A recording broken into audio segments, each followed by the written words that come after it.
જય માતાજી friends, welcome back to Vaghela's ખાના ખજાના. તો ફ્રેન્ડ્સ, આજે હું તમારી સાથે શેર કરીશ ફક્ત 5 મિનિટમાં બની જતા મકાઈના ચેવડાની રેસીપી. દાણા કાઢવાની ઝંઝટ વગર નાનાથી લઈ મોટા સુધી બધાને ભાવે એવા ચટપટા લીલી મકાઈના ચેવડાને ચોક્કસથી ટ્રાય કરવા જેવો છે. રેસીપીનો કોઈ પણ સ્ટેપ છૂટી ના જાય તે માટે વિડીયોને સ્કીપ કર્યા વગર પૂરેપૂરો જોજો. વિડીયો પસંદ આવે તો ફ્રેન્ડ્સ અને ફેમિલી મેમ્બરમાં શેર જરૂરથી કરજો અને મારી ચેનલને જરૂરથી સબસ્ક્રાઈબ કરજો. તો ચાલો રેસીપીની શરૂઆત કરી લઈએ. તો તેના માટે સૌથી પહેલાં મેં અહીંયા મકાઈ લઈ લીધી છે. તેને એકદમ સારી રીતે ધોઈ અને સાફ કરી લીધી છે.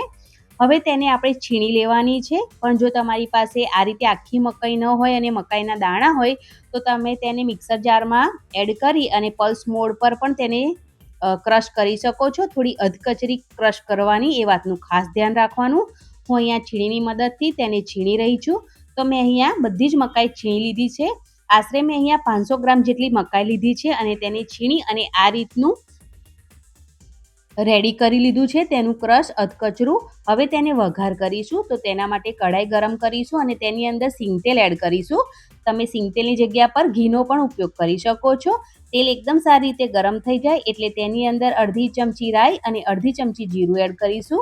રાઈ જીરું ક્રેકલ થઈ જાય એટલે તેની અંદર ચપટી હિંગ એડ કરી દેવાની છે અને ત્યારબાદ 2 અહીંયા લાલ મરચાં એડ કર્યા છે. ગેસની ફ્લેમ અહીંયા મીડિયમ રાખવાની છે. થોડા મીઠા લીમડાના પાન એડ કરી દેવાના છે અને તેને એકદમ સારી રીતે મિક્સ કરી લેવાનું છે અને તેની કચાશ દૂર થાય ત્યાં સુધી તેને કૂક કરી લેવાનું છે.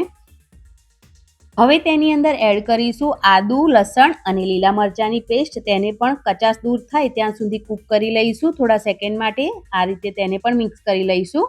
તો અહીંયા આ જે લીલી મકાઈનો ચેવડો છે એ વધારે ટાઈમ નથી લાગતો તેને બનવામાં, તો તમે જરૂરથી ટ્રાય કરી શકો છો.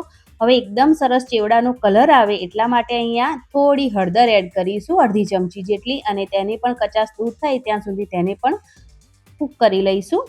ત્યારબાદ જે મકાઈ આપણે છીણીને રાખી છે તેને એડ કરી દેવાની છે અને જે વઘાર રેડી કર્યો છે તેની સાથે એકદમ સારી રીતે તેને મિક્સ કરી લેવાની છે. તો 1 થી 2 મિનિટ માટે આ રીતે તેને વઘાર સાથે મિક્સ કરતા રહીશું અને થોડી કૂક કરીશું.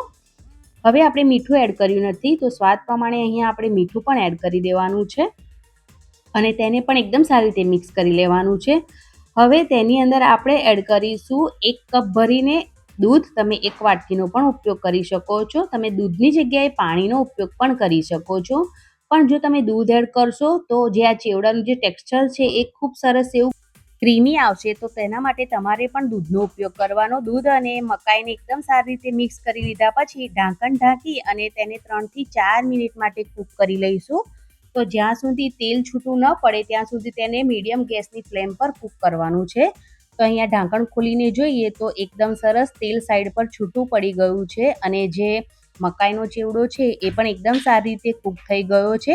તો ફરી તેને એકદમ સારી રીતે મિક્સ કરી લેવાનું છે અને મિક્સ કર્યા પછી આ ચેવડામાં હવે આપણે એડ કરવાની છે 1 ચમચી ભરીને ખાંડ અને તેની સાથે થોડો લીંબુનો રસ એડ કરીશું, જેથી આ મકાઈનો ચેવડો ખૂબ સરસ એવો ખાટો મીઠો બને એટલા માટે. હવે ફરી તેને પણ એકદમ સારી રીતે મિક્સ કરી લેવાનું છે અને 1 મિનિટ માટે તેને પણ આ રીતે ચલાવતા રહીશું. હવે લાસ્ટમાં એડ કરીશું ધાણા અને ધાણા એડ કર્યા પછી ફરી એકવાર તેને એકદમ સારી રીતે મિક્સ કરી લઈશું અને મિક્સ કર્યા પછી હવે જે આપણો મકાઈનો ચેવડો છે એ રેડી થઈ ગયો છે. તો ગેસની ફ્લેમ બંધ કરી લઈશું અને તેને સર્વ કરી લઈશું.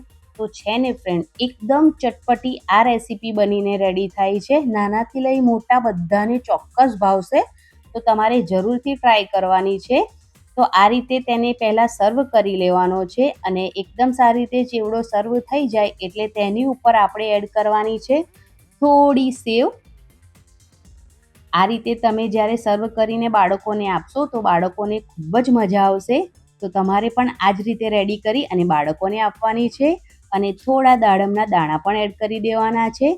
તો એકદમ ટેસ્ટી, ચટપટી, સ્વાદવાળી, એકદમ અમેઝિંગ રેસીપી બનીને રેડી થઈ ગઈ છે. તો તમે જરૂરથી ટ્રાય કરજો અને ટ્રાય કરો એટલે તમારા અનુભવો કોમેન્ટ બોક્સમાં જરૂરથી જણાવજો અને આ રેસીપીને વધારે ફ્રેન્ડ્સ અને ફેમિલી મેમ્બરમાં જરૂરથી શેર કરજો. ચેનલને જરૂરથી સબસ્ક્રાઈબ કરજો. Thanks for watching. આવજો.